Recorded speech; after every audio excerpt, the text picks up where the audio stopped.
Hello and welcome to my YouTube channel pre exam training.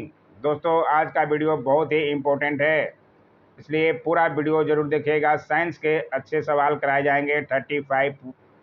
35 पूरे आज सवाल कराए जाएंगे। पूरा वीडियो देखने वाले को ज़रूर फ़ायदा मिलेगा, इसलिए पूरा वीडियो देखिएगा। कितना इम्पोर्टेंट है आप खुद देख कर समझ जाएंगे। और लाइक पहले ही दबा दीजिए दोस्तों। और जो लोग चैनल को सब्सक्राइब नहीं किए हैं कर लेंगे, बहुत ही फ़ायदा होने वाला है इस चैनल पर। आइए देखें आज का पहला सवाल। निम्नलिखित में से कौन सा एक प्रकाश संश्लेषी वर्णन नहीं है? बहुत ही अच्छा सवाल है। ऐसे सवाल अधिकतर एग्जाम हॉल में आपको दिखेंगे ही। इसका सही जवाब है एंथोसाइनिन जो है प्रकाश संश्लेषी वर्णन नहीं है। ध्यान रखिएगा। आइए थोड़ा डिटेल में भी दिखा देते हैं।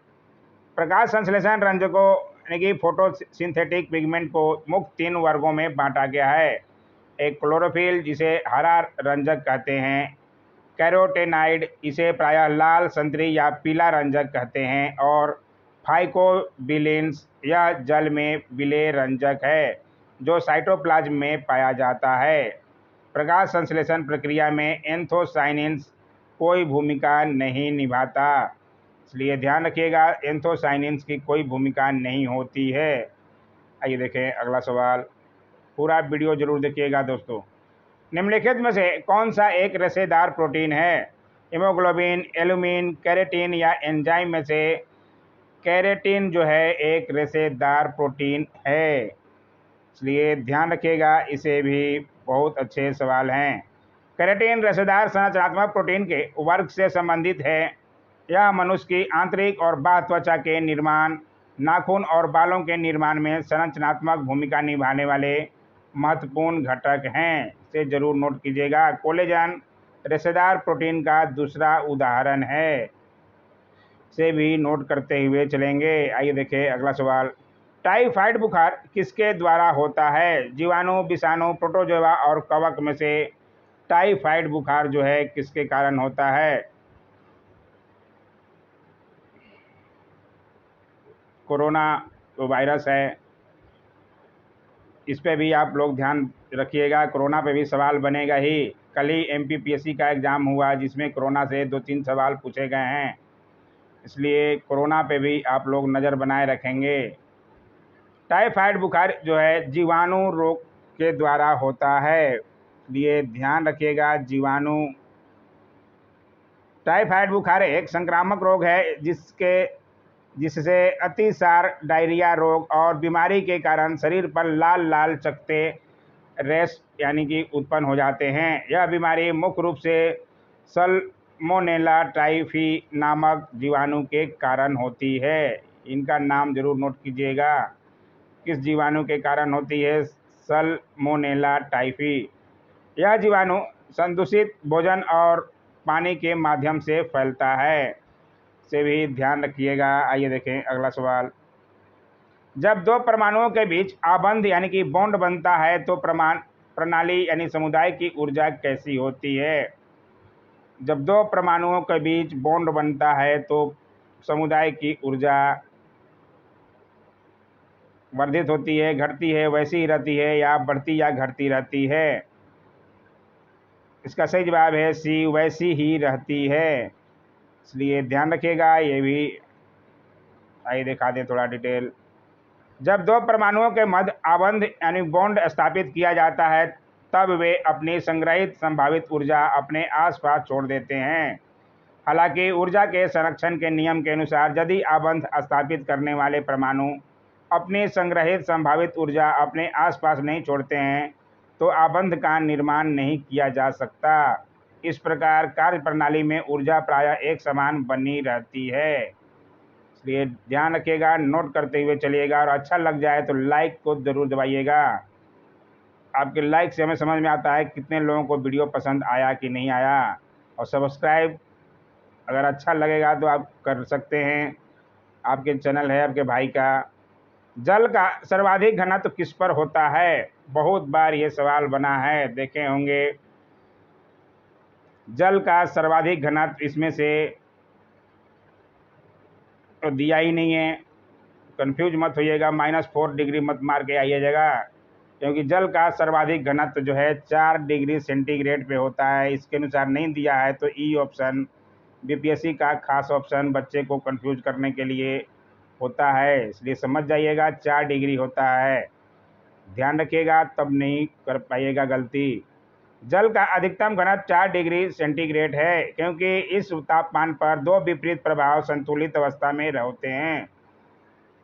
जल एक असाधारण यौगिक है, क्योंकि द्रवीय अवस्था जैसे बर्फ जल पर तैरती है, हल्का हो जाता है बर्फ जल से। डायऑप्टर किसकी इकाई है? बहुत ही अच्छा सवाल है। डायऑप्टर की इसकी इकाई है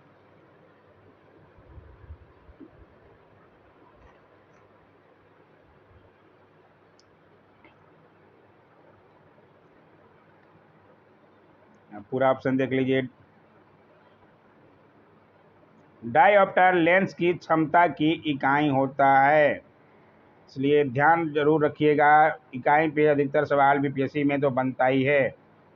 लेंस की क्षमता की इकाई डायऑप्टर है। यह फोकस दूरी के व्युत्क्रम है, इसलिए अच्छे सवाल कराए जा रहे हैं। लाइक, शेयर, कमेंट और चैनल को सब्सक्राइब करते रहिएगा दोस्तों। शीत संवेदी पादपों के झिल्ली लिपिड में क्या होता है?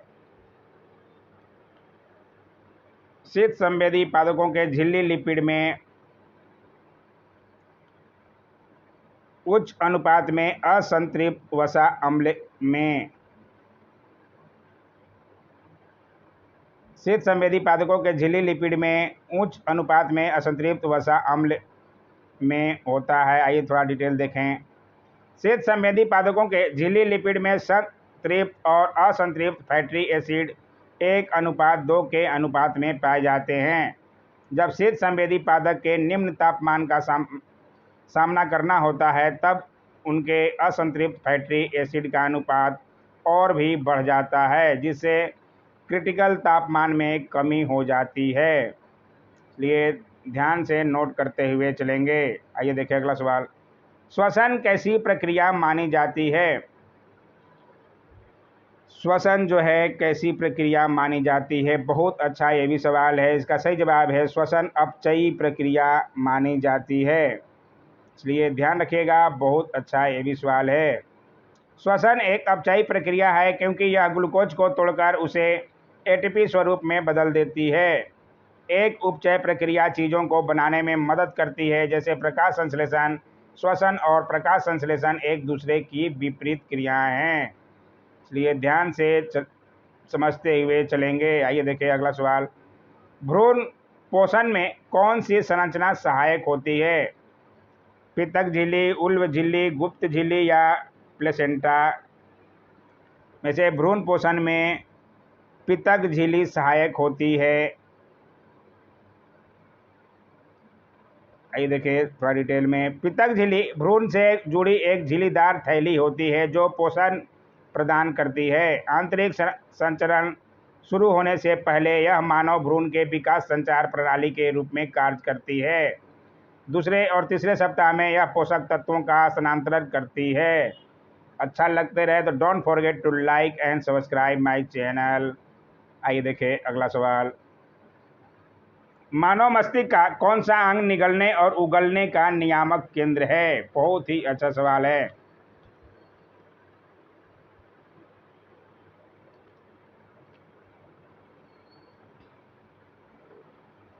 इसका सही जवाब है मेडुला ऑब्लोगेटा।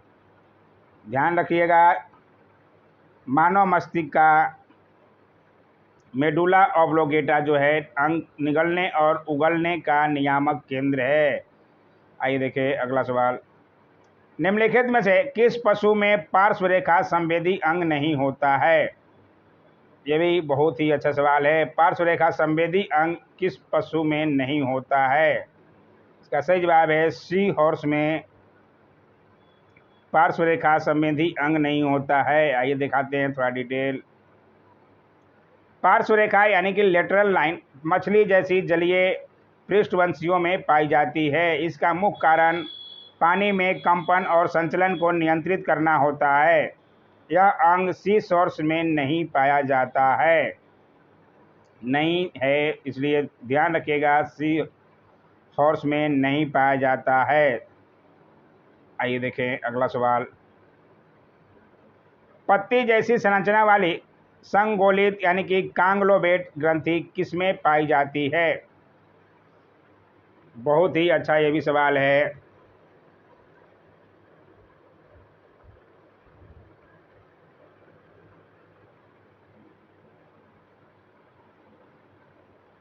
इसका सही जवाब है नर कॉकरोच में पत्ती जैसी संरचना वाली संगोलित ग्रंथि पाई जाती है।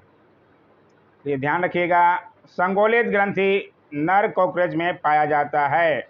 नर कॉकरोचों की यह पत्ती संरचना वाली ग्रंथि होती है। यह पुरुष जननांग एपर्चर के समीप जननांग थैली में उद्वार वाहिनी के नीचे पाया जाता है। इसलिए ध्यान से नोट करते हुए चलेंगे। सवाल बहुत पूछे जाते हैं, साइंस के लगभग 30 सवाल बनते हैं। सिलेबस भी सेम उसी के जैसा है बीपीएससी ऑडिटर का, इसलिए इसमें भी पूछे जाने की संभावना 30 ही है। प्रतिरोध यानी कि रेजिस्टेंस रंग कोड में चौथा बैंड किसका घोतक है? बहुत ही अच्छा सवाल है। रेजिस्टेंस देखे होंगे, टीवी मोबाइलों में भी लगा रहता है, छोटे से रहते हैं उसके दोनों तरफ से। इसमें जो है चौथा बैंड किसका घोतक है? चौथा बैंड जो है सहिष्णुता स्तर का घोतक है। ध्यान रखिएगा। आइए थोड़ा डिटेल में दिखाते जाते हैं। प्रतिरोध रंग कोड में पहले और दूसरे बैंड अवरोध के संख्यात्मक मूल्य का प्रतिनिधित्व करते हैं और तीसरे बैंड का रंग शक्ति के 10 गुणक निर्दिष्ट करते हैं। अवरोधक को बाएं से दाएं पढ़ने पर चौथा बैंड सहिष्णुता स्तर का घोतक होता है। पूरी बातों को समझ में आ गया होगा। अब आगे चलते हैं, नोट करते हुए चलिएगा। खगोल भौतिकी में बाह्य अंतरिक्ष में परिकल्पित होल को जहां से तारे और ऊर्जा निकलती है का नाम दिया गया है? क्या नाम दिया गया है? Black hole, ozone hole, asteroid belt या व्हाइट होल में से क्या नाम दिया गया है? इसका सही जवाब है व्हाइट होल। ध्यान रखिएगा, व्हाइट होल नाम दिया गया है जहां से तारे और ऊर्जा निकलती है। आइए देखें अगला सवाल। न्यूक्लियर रिएक्टर में न्यूट्रॉन को किससे अवमंदित किया जाता है? न्यूक्लियर रिएक्टर में न्यूट्रॉन को किससे अवमंदित किया जाता है? इसका सही जवाब है बी, मॉडरेटर। ध्यान रखिएगा। आइए थोड़ा डिटेल में देख लें। विखंडन परमाणु को गतिज ऊर्जा के साथ 2 या 2 से अधिक छोटे नाभिक में विभाजित करता है और गामा विकिरण और मुक्त न्यूट्रॉन को भी छोड़ता है। इस परमाणु श्रृंखला अभिक्रिया को नियंत्रित करने के लिए न्यूट्रॉन मंदक का प्रयोग किया जाता है, जो न्यूट्रॉन के उस भाग को परिवर्तित कर देता है जो विखंडन को आगे बढ़ाता है। इसलिए ध्यान रखिएगा। आइए देखें अगला सवाल। अंगुली लेखन विज्ञान को समानतः किस नाम से जानते हैं? अंगुली लेखन विज्ञान को किस नाम से जाना जाता है समानतः? इसका सही जवाब है अंगुली छाप। ध्यान रखिएगा, बहुत ही अच्छा ये सवाल है। अंगुली लेखन मतलब अंगुली से लेखन, अंगुली छाप। आइए देखें अगला सवाल। सन लैब जावा कार में आपकी कार का नेटवर्क बाहरी दुनिया से जोड़े रखने के लिए किस प्रौद्योगिकी का प्रयोग किया जाता है? बहुत ही अच्छा सवाल है। सन लैब जावा कार में आपकी कार का नेटवर्क बाहरी दुनिया से जोड़े रखने के लिए किस प्रौद्योगिकी का प्रयोग किया जाता है? इसका सही जवाब है ए, अंतः स्थापित।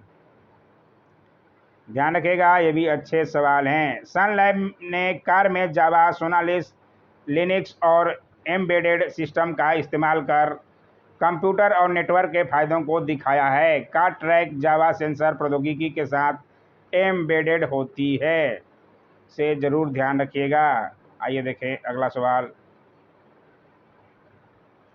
निम्नलिखित में से लिफो यानी कि बाद में आओ और पहले जाओ संरचना बताइए। हर जगह इसे सुनते होंगे, जो बाद में आया और पहले चला गया। अपनी दादागिरी रंगदारी के चक्कर में या जुगाड़ के चक्कर में लाइन में तो लगना नहीं है। इसमें से क्या हो सकता है? विज्ञान की तरह से भाषा समझे, लिफो संरचना बताना है। इसका सही जवाब है ढेर चड्डा।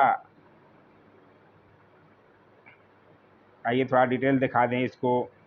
कंप्यूटर विज्ञान में लिफो उस प्रक्रिया को संदर्भित करता है जिसके द्वारा डेटा संरचनाओं के कुछ प्रकार में आइटम को संग्रहित किया जाता है।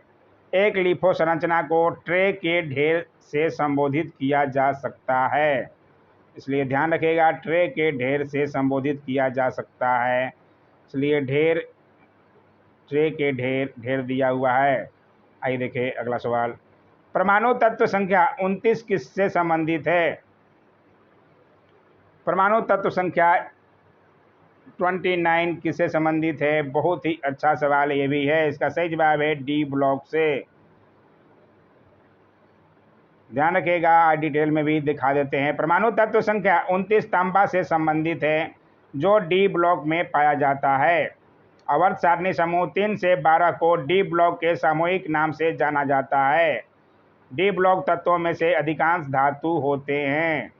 इसे भी नोट करते हुए चलेंगे, आपका बहुत फायदा होने वाला है। प्रकाश बिखराव किसमें होता है? प्रकाश का बिखराव जो है कोलाइडिन घोल में होता है। इसलिए नोट कर लीजिएगा, नहीं जानते हैं तो आइए डिटेल में भी देख लें। कोलाइडीय समाधान या निलंबन में कणों में किए गए प्रकाश प्रकीर्णन को टिंडेल इफेक्ट कहते हैं। रेले प्रकीर्णन के समान इसमें बिखरे हुए प्रकाश की तीव्रता आवृत्ति की चौथी घात पर निर्भर करता है। इसी कारण नीला प्रकाश लाल बत्ती की तुलना में अधिक दृढ़ता से प्रकीर्ण होता है।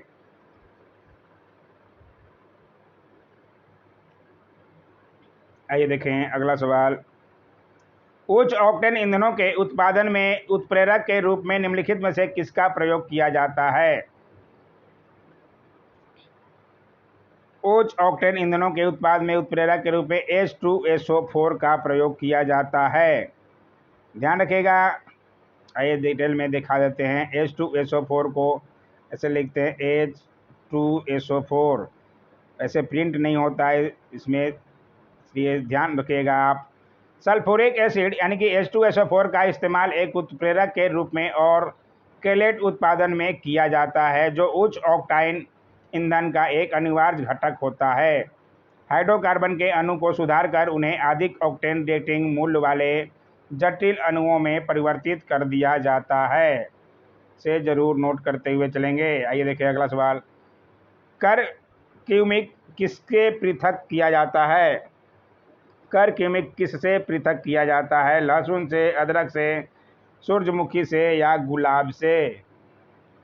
कर क्यूमिक जो है एक, इसमें से एक से ज़्यादा हो जाएगा, इसका आंसर ई हो जाएगा। आइए डिटेल दिखा दें, आपको कन्फ्यूजन नहीं होना चाहिए। करकेमिक हल्दी में पाया जाने वाला फिनोलिक यौगिक होता है जो कैंसरग्रस्त ऊतकों के मरम्मत में सहायक होता है। इसी यौगिक तत्व के कारण हल्दी का रंग पीला होता है। इसमें हल्दी नहीं दिया है, इसलिए ये ई ऑप्शन होगा। आइए देखें अगला सवाल। एक प्रकार का इंटरनेट खाता जिसमें कंप्यूटर को सीधे नेट के साथ नहीं जोड़ा जाता है क्या कहलाता है? कौन सा खाता कहलाता है जिसे कंप्यूटर को सीधे नेट के साथ नहीं जोड़ा जाता है? उसको कहते हैं केरनेल खाता। नाम ध्यान रखिएगा, नोट कर लीजिएगा। एक प्रकार का इंटरनेट खाता जिसमें कंप्यूटर को सीधे नेट के साथ नहीं जोड़ा जाता, केरनेल खाता। आइए देखें अगला सवाल। आग को बुझाने के लिए प्रयुक्त गैस है। आग को बुझाने के लिए कौन सी गैस का प्रयोग किया जाता है? नियोन, नाइट्रोजन, कार्बन डाइऑक्साइड और कार्बन मोनोऑक्साइड में से आग बुझाने के लिए कार्बन डाइऑक्साइड का प्रयोग किया जाता है। हम लोग भी ऑक्सीजन लेते हैं और छोड़ते हैं कार्बन डाइऑक्साइड ही, इसलिए ध्यान रखिएगा। बुझाने भी के लिए भी हम लोग फूंक मारते हैं मुंह से। किसी चट्टान को स्वस्थाप पर तोड़ना देना कहलाता है। किसी स्थान को उसी स्थान पर तोड़ देना अपक्षयन कहलाता है। ध्यान रखिएगा, बहुत अच्छा ये भी सवाल है। आइए देखें अगला सवाल। नाइट्रोजन की आयनीकरण ऊर्जा ऑक्सीजन की आयनीकरण ऊर्जा से अधिक है, क्योंकि नाइट्रोजन में क्या होता है? नाइट्रोजन की आयनीकरण ऊर्जा ऑक्सीजन की आयनीकरण ऊर्जा से अधिक है, क्योंकि नाइट्रोजन में उच्च आबंध वियोजन ऊर्जा होती है। से ध्यान रखिएगा, ये भी सवाल अच्छे हैं। आइए देखिए अगला सवाल। सल्फ्यूरिक अम्ल है। सल्फ्यूरिक अम्ल कैसा है? एक क्षारकी, द्विक्षारकी, त्रिक्षारकी या चतुर्क्षारकी? सल्फ्यूरिक अम्ल द्विक्षारकी होती है, इसलिए ध्यान रखिएगा। ये देखिए अगला सवाल। गैसों के निम्न समूहों में से कौन सा हरित गृह प्रवाह में योगदान करता है? हरित गृह प्रवाह में कौन सा गैस योगदान करता है? बार बार बीपीएससी में पूछा ही जाता है। यहाँ से बहुत बच्चे कंफ्यूज होते हैं ई ऑप्शन के कारण, लेकिन इसमें तो साथ साथ दे दिया है कार्बन डाइऑक्साइड और मीथेन गैस एक साथ, इसलिए ज़्यादा कंफ्यूज नहीं होना। अलग अलग दिया रहेगा तो ई ऑप्शन पे जाता है, आंसर आपका जाना चाहिए। बीपीएससी भी वैसे ही करता है, इसलिए यहाँ पे कार्बन डाइऑक्साइड और मीथेन गैस जो है हरित गृह प्रवाह में योगदान करता है। नोट कर लीजिएगा, अगर नहीं जानते हैं तो पक्का ये से सवाल बनते ही हैं। निम्न में से कौन सी डिस्क प्रचालन तंत्र एक से अधिक डॉस कमांड है? कौन सी डिस्क प्रचालन तंत्र एक से अधिक डॉस कमांड है? इसमें इसका सही जवाब है ए लिस्ट, को लिस्ट कहा जाता है। ध्यान रखिएगा, कौन सी डिस्क प्रचालन तंत्र एक से अधिक डीओएस डॉस कमांड है? कंप्यूटर सीखते होंगे, डॉस सीखे होंगे, इसलिए लिस्ट कहते हैं उसे। आइए देखिए अगला सवाल। पशुओं का पशु महामारी रोग होता है। पशु महामारी रोग कौन सा होता है? पशुओं को किससे होता है, किसके द्वारा होता है? पशुओं का पशु महामारी रोग जो है विषाणु वायरस के द्वारा होता है। ध्यान रखिएगा, वायरस बहुत खतरनाक होते हैं, जैसे कोरोना वायरस अभी खतरनाक हुआ है। पशुओं गाय, भैंस, भेड़, बकरी, सुअर और जंगली जुगाली पशुओं में रिंडरपेस्ट रोग वायरस के द्वारा फैलता है। रिंडरपेस्ट रोग याद रखिएगा, उनका रोग का भी नाम लिख लीजिएगा, जरूर पूछा जा सकता है। जानवरों में कौन सा रोग होता है? रिंडरपेस्ट रोग, जो कि वायरस के द्वारा फैलता है। लाइक अभी भी नहीं किए हैं तो कब का इंतजार कर रहे हैं? करते रहिए लाइक। मूल परजीवी के रूप में व्यवहार करने वाला पौधा है। फाइकस, मेंटलम, कुस्कुटा और यूरफोनिया में से मूल परजीवी के रूप में व्यवहार करने वाला पौधा कस्कुटा है। कस्कुटा, करकुटा, ध्यान रखिएगा। ये दिखा देते हैं थोड़ा डिटेल। वैसे पौधे जो अन्य पौधों से तैयार रेडीमेड जैविक भोजन प्राप्त करने या अपने स्वयं के जैविक भोजन तैयार करने के लिए अन्य पौधों से पानी और खनिजों को अवशोषित करते हैं, उन्हें परजीवी पौधा कहा जाता है। कुरकुटा यानी कि अमर बेल या डोडर एक तना परजीवी पौधा है, इसलिए ध्यान रखिएगा। ये देखिए अगला सवाल। सबसे बड़ा श्वेत रुधिराणु है। इसमें से सबसे बड़ा श्वेत रुधिराणु WBC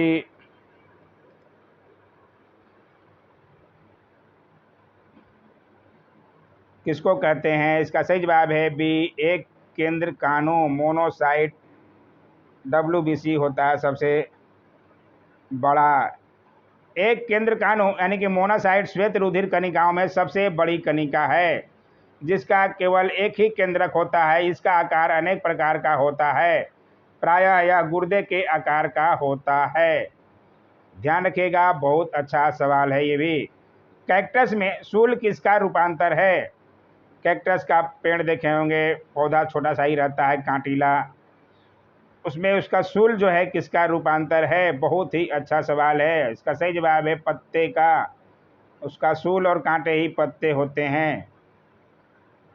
कैक्टस पौधे में सूल यानी कि स्पाइन्स, कांटे पत्तों यानी कि लिप्स का रूपांतरण है, जो शुष्क जलवायु में पाए जाते हैं जहां पानी की कमी होती है। आइए देखिए अगला सवाल। ज्ञात सबसे छोटा प्रोकैरियोटिक जीव है। सबसे छोटा प्रोकैरियोटिक जीव इनमें से कौन सा है? बहुत ही मोस्ट इम्पोर्टेंट सवाल है। इसका सही जवाब है माइकोप्लाज्मा जो है सबसे छोटा प्रोकैरियोटिक जीव है। जरूर नोट कीजिएगा, नहीं जानते हैं तो। अब तक ज्ञात सबसे छोटा प्रोकैरियोटिक जीव माइकोप्लाज्मा है, जो बैक्टीरिया में संख्याओं में पाया जाता है, जबकि बैक्टीरिया का आकार 1 से 5 मिलीमीटर होता है। ये 1.5 मिलीमीटर होता है। ध्यान से नोट करते हुए चलेंगे। आइए देखिए आज का आखिरी सवाल, ये भी बहुत अच्छा सवाल है। कक्ष स्थानों में वनस्पति के अपघटन के कारण उत्पन्न गैस है। कक्ष जैसे स्थानों में वनस्पति के अपघटन के कारण उत्पन्न गैस कौन सी होती है? अधिकतर धान के खेतों में भी मीथेन गैस निकलता है। इसी तरह कक्ष स्थानों में वनस्पति के अपघटन के कारण उत्पन्न गैस मीथेन गैस होती है। इसलिए ध्यान जरूर रखिएगा, नहीं जानते हैं तो। कक्ष में वनस्पतियों के अपघटन के कारण मीथेन गैस का उत्पादन होता है।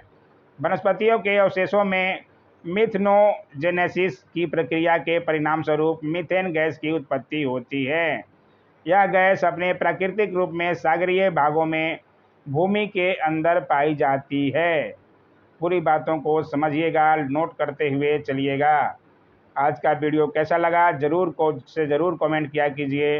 Don't forget to like, share, comment and subscribe my YouTube channel. Thanks for watching my YouTube channel.